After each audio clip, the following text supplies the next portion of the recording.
this season. That's incredible. And 4-0 versus Protoss. Insanely good record. Also doing better in individual leagues recently. These guys kind of joking around with each other. Deer's like, I want to win. Please let me win. Classic's like, no. We're just going to play a straight-up game. Classic's like, I want to win 3-0 really fast and go home to rest.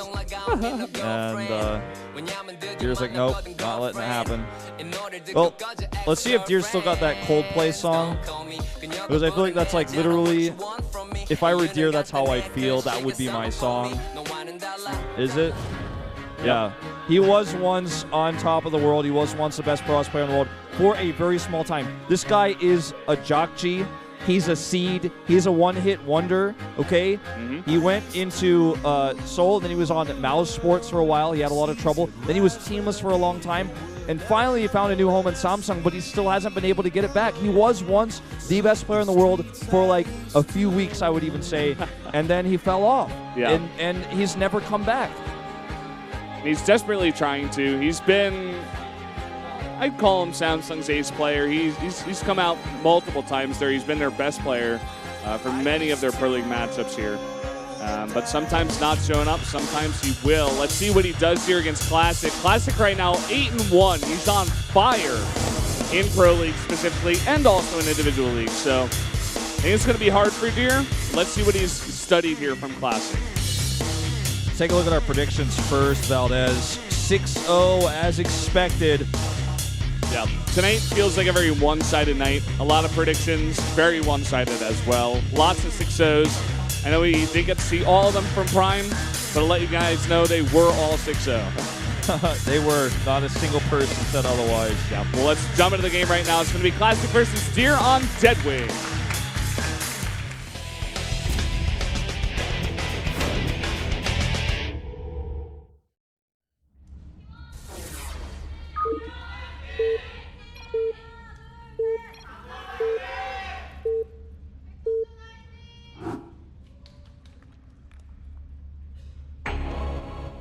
Down here on the bottom right, in the red, our Protoss player from SK Telecom T1. It is Classic. And to the top right in blue, Samsung Galaxy Con, it's Deer. And what a tough opponent to hit for Deer. Of all the SK players to hit, he hits the PvP specialist. But yeah, I feel like he had to know this was a high chance of happening because he picked Deadwing.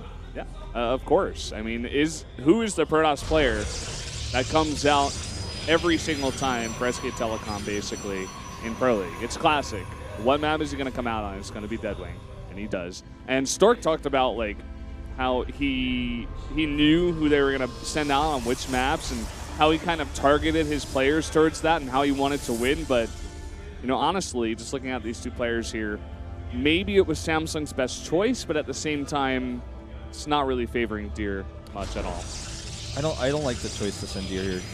Who would you have sent from the Samsung That's what I'm roster? thinking. That's what I'm thinking about right now.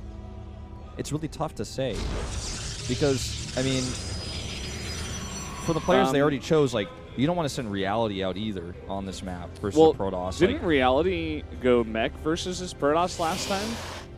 His Protoss opponent? I think he did. Yeah, didn't he? And got totally crushed. No, I think he wrecked the guy. He won with mech versus Protoss. It was a really, really strange game. I forget who the Protoss was. I just remember somebody went mech versus Protoss. I think this was right before I went to Tokyo, and I was commentating it. I think with Moonglade, and there was carriers and Thors, that was and it was Stats just bad. versus someone on Bonnie Rooster Station. This was another map that happened actually. Okay. More recently, and he actually won. I would have sent out Reality here to go mech against Classic. I think it was Yonhwa he was going up against. It was on Echo, and Yonhwa just looked totally lost on how to deal with it, and he just got crushed. Okay. Well, Deadwing is a map where you're going to see a lot of PvPs. I don't know. I actually think I take it back. I think Deer might have been the best choice. Like, it's not a good choice, but what choice do you have when you're up against SKT? Yeah, that's like I just have to take it back I'm and on that page. There is no good choice. Like, it's not like this was a bad choice. It's just like the best, worst, not or like the least bad choice, if that makes sense. So, anyway, we had a slightly faster gateway here for Deer, and he's going to get the faster Stargate. And that when you get a Stargate this quick, like before Mothership Core, before Warp Gate Research, you get a faster gate. Usually it's for Oracle because you don't rush a Phoenix because the Phoenix doesn't get a quick return usually like the Oracle does, as we were talking about a little bit yesterday. Yeah. And it's funny, the way things are going with the recent scouting patterns on these 4, or, you know, you can call this a 3-player map, we're always seeing these guys go cross-spawn scouts. Yeah. So it turns out that Deer will get lucky with that Stargate first. He should be able to hide it. Ooh, that was a really cool path where he went back for a second, and then he checked behind the line of sight blocker just to make sure nothing was being hidden, because that Stargate would have seen it if it was there. It will be a Phoenix. Wow, I did not expect this. And you know what? This is actually what happened with Myungshik. He actually did a very, very similar build. I forget exactly who the Protoss player he was facing was. Zest? Zest, yeah. Yeah, Zest on this very map. He's able to snipe the Mothership Core with really cool moves, but he doesn't find it, just barely here. Mothership Core sneaking in, and that may have been on purpose even. Yeah. You don't even know. These guys know the timing so well that doing this will save the Mothership Core if your opponent does go Phoenixes. Because you will get enough energy, you will hide it for long enough, and you can recall back if you want to. Yeah, you know, the Phoenixes, now that he didn't kill the Mothership Core, he's going to have to try to make something of them. You know, he comes in here. By the time he's here, there's a Stalker. He's going to be able to get a lift or two if he ignores the Stalker. He knows the Mothership Core is away. And Nexus Cannon goes down in retaliation here. He's microing at 2 locations, and once he will recall home. And the Phoenixes actually don't stick around to fight it because there are 3 Stalkers, so a bit of a different situation here. I don't know. I really liked how Myungshik did this yesterday because it was a lot more calculated. He also had a Stalker checking specifically for the Mothership Core. And in this case, like, the idea here for Deer, I get it. Well, I don't know if it's like the execution was wrong. I just think this build is like can't become a standard. It's just like it was a cool build that Myungshik did, and now he's got Phoenixes, and that's going to be fine. But obviously he lost some, you know, he rushed the tech that didn't give him much yet. So like when you rush a tech like that, obviously you take some losses. But catching a warping in Stalker is going to be a nice freebie here, and in fact he's going to keep on the chase because he's got plenty of energy. Phoenixes, I mean, as these guys get better and better at controlling the Phoenixes, they just do damage, man. They can find a lot of damage out on the map. You're gonna kill 3 Stalkers, definitely worth it. And he's going for more. He's got so much energy because he got them out so early. That's one of the redeeming factors of having them out early. They build so much more energy. Yeah, and now look at this. He keeps every Phoenix alive, and he's gonna have them for later as well. He's gonna build up a ton of energy, as you were saying. The build has been more scouted. And more damage. Yeah, and the build's been scouted. He's just trying to get Immortals out to hold this because he knows it's going to be a blink attack. And he's even going to come in here and try to get this Mothership Core. I think he's going to get it. If he finds it, he doesn't see it. He's looking, finds it. Yeah, he's going to get it here. No defense for this. Even with blink, Mothership Core will go down, and the Phoenixes get out scot-free. Even getting more damage on his way out. Wow. And these Phoenixes are pretty sturdy. You know, they can always take the damage. They'll regen the shields. Be totally fine. Deer is in such an excellent spot right now. He's look at the supplies. Yeah.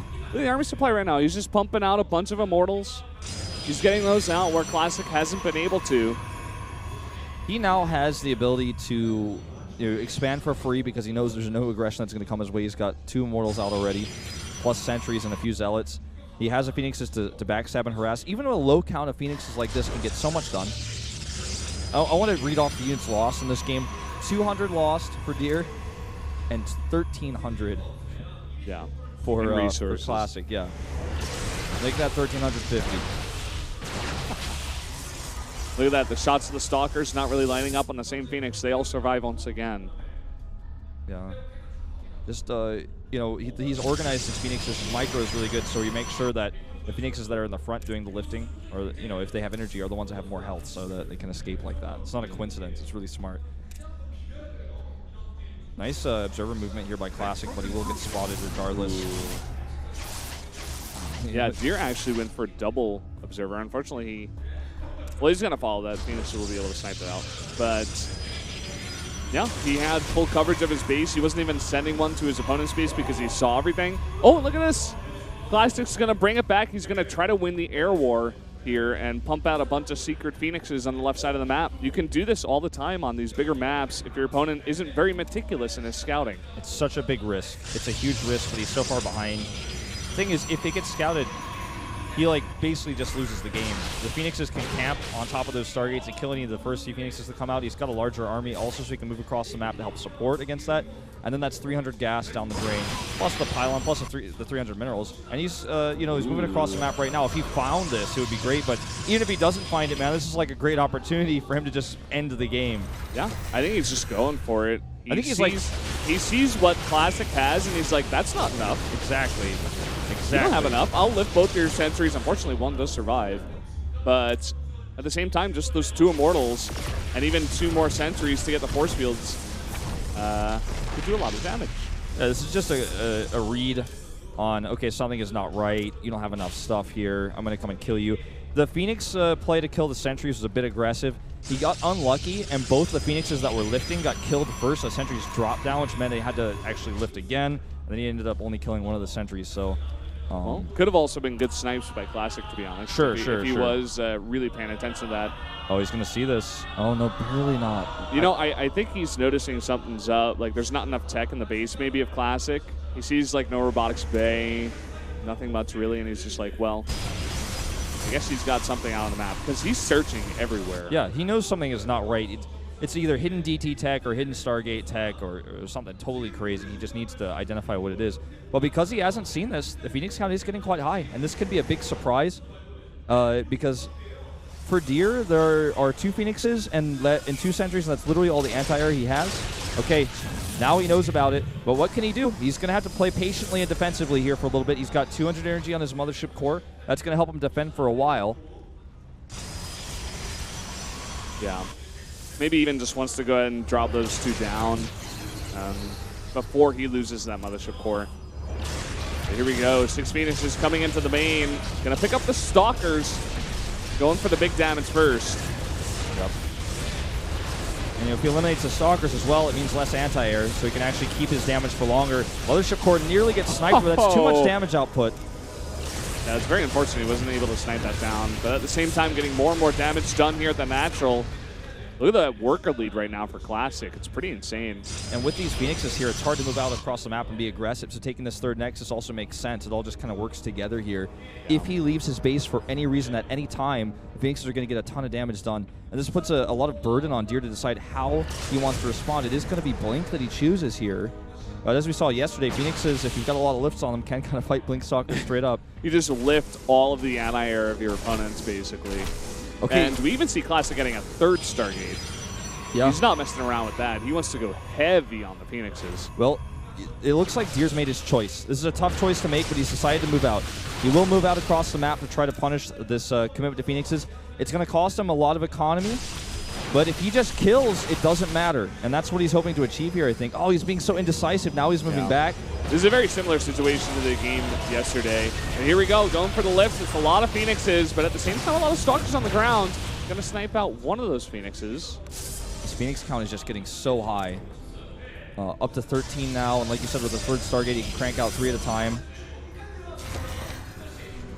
It's still going to be tough to fight this ground army. This is a very strong ground army. Yeah, man. This is actually turning very, very close. This is going to be so close. I have no idea who really has the better army here. Let's see how it goes down. The Phoenix is coming in for the lifts, trying to lift up as many Stalkers as possible. Blink forward from Classic, trying to focus down some of these Colossi, too. So many lifts here, and the Zealots on the ground doing what they can. It looks like it's just not going to be enough Phoenixes here. They're too low on health. They're starting to fade away. They're starting to run out of energy. Boy. The Colossi were never dealt with. That's the biggest issue, I feel, is the Colossi are going to make the ground army too strong. GG. Deer takes a win. He doesn't. He keeps the hopes alive for Samsung Galaxy Con. Going to tie it up 1-1 now. And, you know, with Bravo coming up against Innovation next, yeah, we could even see Samsung possibly force an ace match. What is this? Bubbles. Going back to that bubble group we were talking about. Oh, man. You know, this is referring to, of course, the Star League, where he was called a bubble by Classic, among others. Yeah. Dream, excuse me. So I like that. I like that ceremony. That was pretty cool. And you could see in Deer's face when he won there that he was just like, "That's right. Don't underestimate me." Yeah. That was Classic a really good looks game. Pissed, man. He was on a roll over here at Pro League, but taking only his second loss now to Deer in a PvP. He's got to be kicking himself after that one. It was a pretty crazy game, and the early Phoenixes did kind of mess with him a little bit, mess with his build. And Deer realized, I need to go now, and I can beat you. The thing is, if you fight the Colossi with Phoenixes, you can kill them, but then your Phoenixes aren't lifting, and your ground army gets destroyed. Oh yeah. But then if you lift everything, then you don't fight the Colossi, and your Phoenixes aren't, they're not fighting the Colossi. And then he had enough Zealots to buffer. He had some Immortals. So I guess there you have it. Yeah. Very interesting game. But guys, we're going to take that 3-minute break once again. When we come back, it's going to be Innovation versus Bravo.